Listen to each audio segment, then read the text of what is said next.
बिस्मिल्लाहिर्रहमानिर्रहीम। अस्सलाम वालेकुम नाज़रीन, मैं हूं कंबर सैदी सुप्रीम कोर्ट ऑफ पाकिस्तान से। नाज़रीन, पाकिस्तान के हालात यकसर तब्दील होने जा रहे हैं। इमरान खान साहब की रिहाई 100%, इसमें कितनी सदाकत है, क्या कुछ तय हुआ है मामलात, क्या इमरान खान साहब को वाकई छोड़ा जाएगा, और ये छोड़ने जाने की बात पाकिस्तान में नहीं कहीं और हुई है, ये आपको इस व्लॉग में रिवील करेंगे। कोशिश हमारी ये है, जो हमारी मुख्तलिफ सोर्सेज से बात हुई है, ख़ुसूसन जेल के अंदर इमरान खान साहब की गुफ्तगू, वो गुफ्तगू जो कि मेन स्ट्रीम मीडिया पे नहीं की जा सकती, सोशल मीडिया पे अक्सर भी आप नहीं देखते, लेकिन कुछ ऐसे सोर्सेज हैं जिनके साथ अगर बैठक में बैठा जाए तो ऑफ द रिकॉर्ड कुछ बातें होती हैं, वो हम आप तक पहुंचाने की कोशिश करेंगे। ये मामला अब बड़ा उभर के सामने आ रहा है। आप रिजल्ट्स देख रहे होंगे। रिजल्ट्स क्या है?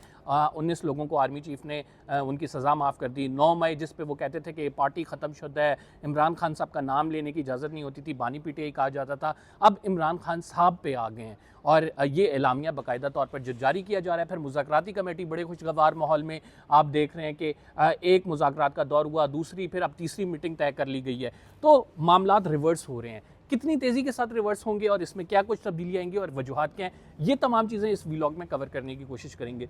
देखिए, हम जो भी इंफॉर्मेशन लाते हैं वो हमारी बेस्ड होती है, किसी से मुलाकात में कोई बात हो जाए, कहीं से हमें किसी सोर्स से कोई खबर पता लग जाए और उसको हम क्रॉस वेरीफाई कर लें और फिर हम आप तक पहुंचाने की कोशिश करते हैं। इमरान खान साहब ने जेल में जो मुलाकात की है अपने लोगों से, उसमें इमरान खान साहब के सामने आपको पता है कि दो चीज़ें रखी गई थी। एक तो कहा था कि आप केपी में मुंतकिल हो जाएं, दूसरा कहा आप बनी गाला शिफ्ट हो जाएं, और इमरान खान साहब ने कैटेगोरिकली इन दोनों चीज़ों को डिनाई किया। इमरान खान साहब का मौक़िफ़ था कि मैं कैसे उन लोगों का साथ छोड़ दूं जिनको अगर एक लाइन लिख के देते तो वो छुट जाते, लेकिन उन्होंने मेरे साथ वफ़ादारी की है, मेरे साथ खड़े रहे हैं, तो मैं कैसे उनको छोड़ सकता हूँ। एक जो चीज़ है, अली अमीन गंडापुर साहब लेके गए थे, उन्होंने इमरान खान साहब को ऑफ़र दी। अच्छा, अली अमीन गंडापुर साहब ये प्लान बना के गए थे और मुख्तलिफ उनके साथ रहनुमा मौजूद थे कि हम इमरान खान साहब के सामने ये चीज़ें रखेंगे, लेकिन जो वहाँ पर मुलाकात हुई है उसके मुताबिक कि इमरान खान साहब ने ये तमाम बातें करने से पहले सबको रोक दिया। उन्होंने कहा मेरी बात सुने। तो जो क़यादत प्लान बना के लेके गई थी कि ये ऑप्शन रखेंगे, वो सारी बातें रुक गई और इमरान खान साहब ने कहा हाँ मैं जो है बनी गाला मुंतकिल नहीं होगा। अच्छा, जब इमरान खान साहब बात करते हैं, आपको पता है कि उनकी पर्सनालिटी, उनका आप एक ये कह सकते हैं कि क्रिज्मा वो इतना होता है कि कोई उस टाइम बोल नहीं सकता। तो इन्होंने आगे अपने एक इत्तेहादी को कर दिया कि आपने ये तमाम चीज़ें सामने रखनी है, क्योंकि इमरान खान साहब एकदम से सीधे हो जाते हैं, एकदम से फिर सुनाते भी हैं, बातें करते हैं, तो उनके सामने किसी के कुछ कहने की ज़रूरत नहीं होती। तो एक इत्तेहादी आगे बढ़े, उन्होंने कहा कि प्लान ये है कि जी आपको बनी गाला शिफ्ट कर दिया जाएगा। आपको इमरान खान साहब ने ये तमाम बातें करने से पहले कहा कि मेरे साथी अगर नहीं छूटेंगे मैं कहीं पे भी नहीं जाने वाला। दूसरी इंपॉर्टेंट बात जो है, अली अमीन गंडापुर साहब ने कहा था कि केपी में आप पे खान साहब एक केस बनाया हुआ है, अगर आप कहते हैं तो वो केस हम जो है हाईलाइट कर देते हैं, उसमें आपकी गिरफ्तारी डाल देते हैं और यहाँ से आपको केपी मुंतकिल कर दिया जाएगा, फिर हमारी आप कस्टडी में होंगे। चूँकि केपी में आपको पता है कि हमारी हुकूमत है, फिर हम आपको जिस तरह से चाहेंगे उस तरह से रखेंगे। तो ये तमाम बातें इमरान खान साहब के लिए नागवार थी। वो कहते हैं कि मैंने इतने साल जब गुजार दिए हैं, यानी 500 से ज़ायद दिन हो गए हैं उनको जेल में पड़े हुए, जो जिसमें उन्होंने डील नहीं की। अगर ये कंपैरिजन आप कर लें मियां मोहम्मद नवाज शरीफ के साथ कि वो कितने अरसे में भाग गए थे, उन्होंने क्या कुछ किया था, किस तरह से प्लेटलेट्स कम हुए थे, किस तरह से फॉरेन प्रेशर आया था, किस तरह से उनका जहाज़ जो है फिर वो तैयार हुआ और फिर वो बरतानिया की तरफ निकल गए। तो उसका कंपैरिजन करें इमरान खान साहब के साथ, तो हमें एक ऐसी पर्सनैलिटी नज़र आती है जो हमें ब्लंट भी नज़र आती है, हमें डटी हुई भी नज़र आती है, और जो कि किसी डील पर तैयार नहीं हो रही। तो असल मामला ये अभी राइट नाउ ये है कि चूँकि इमरान खान साहब किसी डील पर तैयार नहीं हो रहे, किसी बात पर नहीं आ रहे, तो कोशिश ये की जा रही है कि कुछ ना कुछ गेन किया जाए, मतलब उन्हें किसी बात पर रजामंद किया जाए। इसीलिए असल मुज़ाकरात सामने नहीं आपको नज़र आ रहे। सामने तो ये हो रहे हैं, ये आपको पता है कि ये एक बातें हैं जो कि प्रेस के लिए हैं, जो कि मीडिया के लिए हैं, दिखाने के लिए, ऑप्टिक्स के लिए। असल मुज़ाकरात इस टाइम पेशावर में हो रहे हैं, जो कि बुशरा बीबी लीड कर रही हैं। जब बुशरा बीबी गनमैन्स के छोड़कर, अपने गार्ड छोड़कर जाती हैं, जो है आप ये कह सकते हैं कि पेशावर में मेन जगह से, और फिर वो किसी से मुलाकात करती हैं और उसके बाद फिर वहाँ से जो बातें होती हैं वो असल डायरेक्शन को इसको तय कर रही हैं। तो ये हमारे पास खबर थी कि अली अमीन गंडापुर साहब ने कहा कि केपी का एक मुकदमा हम अगर उसके हवाले से बात करते हैं तो आपको उसमें डाल के हम केपी मुंतकिल कर देते हैं, लेकिन इमरान खान साहब ने कैटेगोरिकली इसको डिनाई किया और खान साहब ने कहा कि अब नहीं, अब जो बात होगी वो तमाम मेरे पर जो केसेस बने हुए हैं उनका वैसी अदालतों से फैसला आ जाएगा और मैं डटा हुआ हूँ।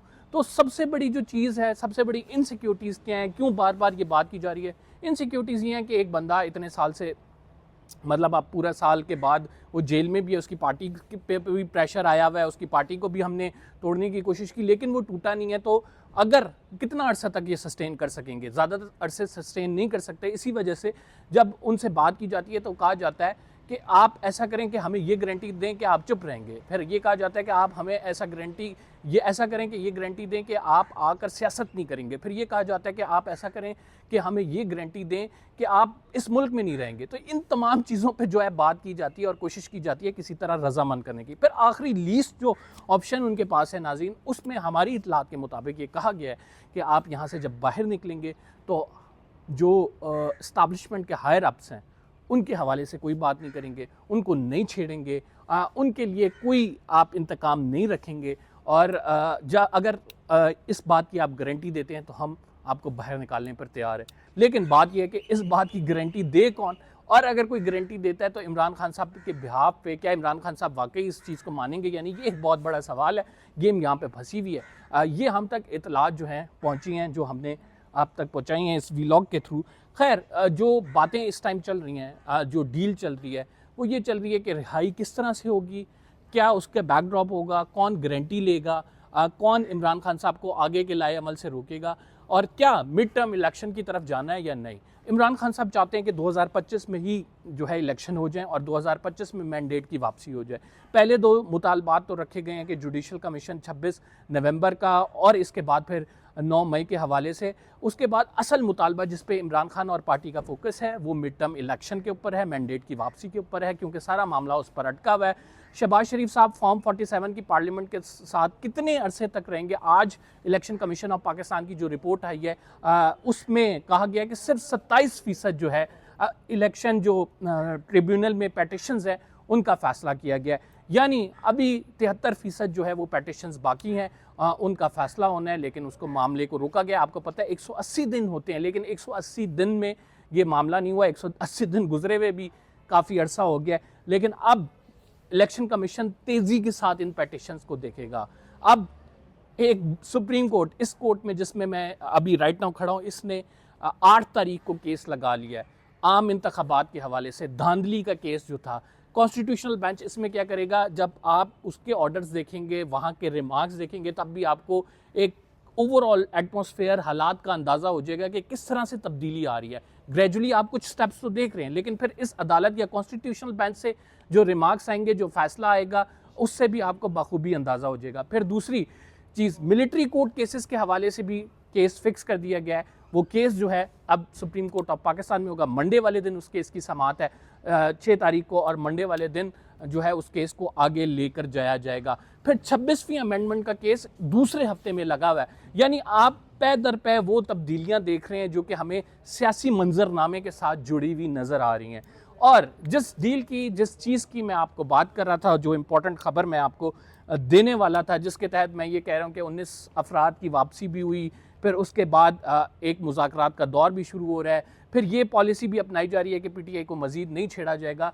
ये सारा मामला अगर क्रेडिट देना है किसी को तो इमरान खान साहब के जो सपोर्टर्स हैं, जो कि फॉरेन सपोर्टर्स हैं, जो कि पाकिस्तान में नहीं है, इस टाइम अमेरिका में बैठे हैं, यूके में बैठे हैं, वो जो पैसा लगा रहे हैं, उन्होंने जो डील की है वो बड़ी इंपॉर्टेंट है। क्या मामलात हुए हैं, किस तरह से मामलात तय हुए हैं, क्या कुछ हुआ है जिसके बायस हम ये इतनी बड़ी तब्दीली देख रहे हैं। वो इस्टाब्लिशमेंट जो कि बात करने को तैयार नहीं थी, वो इस्टाब्लिशमेंट जो कि नाम लेना पसंद नहीं करती थी, वो इस्टाब्लिशमेंट जो कि चैनल्स को ये हिदायत देती थी कि आपने इमरान खान साहब का नाम नहीं चलाना, अब क्या वजूहत हैं कि वो इमरान खान साहब कह रही है, तो उसकी बड़ी वाज़ेह वजूहत हैं। और वाज़ेह वजूहत ये हैं कि अमेरिकन कम्यूनिटी जो है डॉक्टर्स की, और इसके अलावा जो डायस्पोरा है पाकिस्तानी, उन्होंने जो ट्रंप इंतज़ामिया और बाइडन इंतज़ामिया दोनों को पेशकश की थी, और दोनों को पेशकश क्या की थी कि आप इमरान खान साहब को फ्री करेंगे, इसके बदले में पाकिस्तानी कम्युनिटी जो डायस्पोरा है वो आपको वोट करेगा।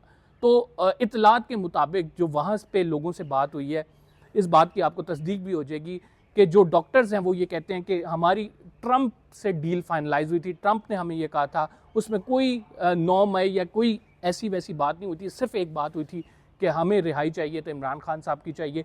इसी वजह से आप ये देख रहे हैं रिचर्ड ग्रेनैल जिसके हवाले से ट्वीट्स आई, जिसने बाकायदा तौर पर इमरान खान साहब का नाम लेके कहा फ्री इमरान खान। कोई भी ऐसी चीज़ नहीं होती जो कि अनप्लान्ड हो, या कोई भी ऐसी चीज़ नहीं होती जो कि खुद से वो कर रहा हो।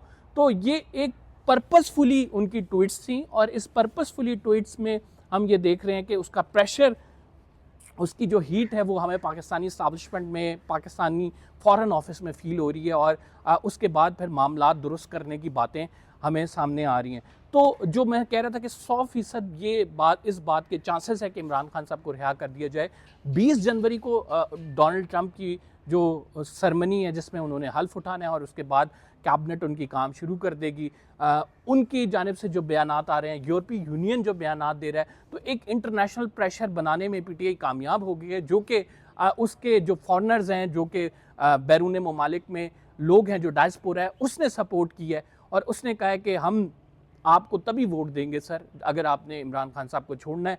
तो अभी तो एक बड़ी मुहिम भी तैयार है कि जब डोनाल्ड ट्रंप साहब की आपको पता है कि सरमनी होगी, तो उस टाइम पीटीआई के जानिब से एक प्लान किया गया है कि मुख्तलिफ ट्रक्स पे मुख्तलिफ जो एडवर्टाइजमेंट्स के ज़रिए फ्री इमरान खान साहब के बैनर लगाए जाएंगे, बाकायदा इस कॉज को प्रमोट किया जाएगा, और बाकायदा इस चीज़ को लेकर चला जाएगा कि इमरान खान साहब की रिहाई को मुमकिन बनाया जाए, वो जो वादा उन लोगों के साथ पहले किया गया था। एक कंसिडरेबल अमाउंट है लोगों की जिन्होंने वोट किया ट्रंप को, और वो ये समझते हैं कि इसके कंसर्न्स को एड्रेस करना ज़रूरी है। तो हमें एक स्टेप बैक पे एस्टैब्लिशमेंट नज़र आ रही है, बातें हो रही हैं कि इमरान खान साहब को छोड़ा जा सकता है, 9 मई को भूला जा सकता है, सियासी मुज़ाकरात जो हैं बड़े खुशाइंद हैं। ये तमाम वजूहात हैं जो आप देख रहे हैं, जिसके बायस मुख्तलिफ हमें लोग भी कहते नज़र आ रहे हैं। और फिर आप इसकी हीट का अंदाज़ा एक और चीज़ से भी लगा सकते हैं, वो क्या है, आप जावेद लतीफ़ साहब के बयानात देखें, आप उस्मा बुखारी साहब के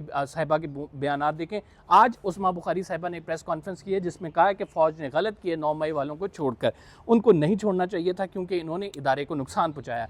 फिर जावेद लतीफ़ साहब कहते हैं कि मैं तो पहले से कह रहा था कि इदारे के अंदर से सहूलतकारी हो रही है, और अभी भी ये लाडला है, और उन लोगों का लाडला है जो कि बहुत इन्फ्लुएंस रखते हैं। अभी भी उनका कहने का मतलब था एस्टैब्लिशमेंट के अंदर वो लोग हैं जो कि जिनके इमरान खान साहब लाडले हैं। तो ये बातें मुस्लिम लीग नून क्यों करती नज़र आ रही है, मुस्लिम लीग नून को क्यों डर पड़ा हुआ है?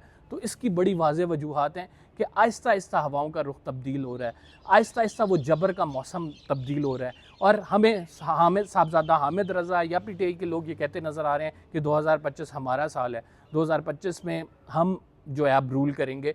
तो ये सारी पीछे वजूहात थी। बहरहाल मेरी कोशिश थी कि आपको तमाम सम अप कर दूं जो मेरे पास इन्फॉर्मेशन थी। अगर आपने चैनल को सब्सक्राइब नहीं किया तो सब्सक्राइब ज़रूर कर दें, बेल का आइकन ज़रूर दबाएँ।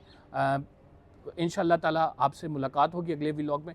कमेंट ज़रूर करिएगा, अपनी राय का इजहार कीजिएगा। अल्लाह ने के बाद।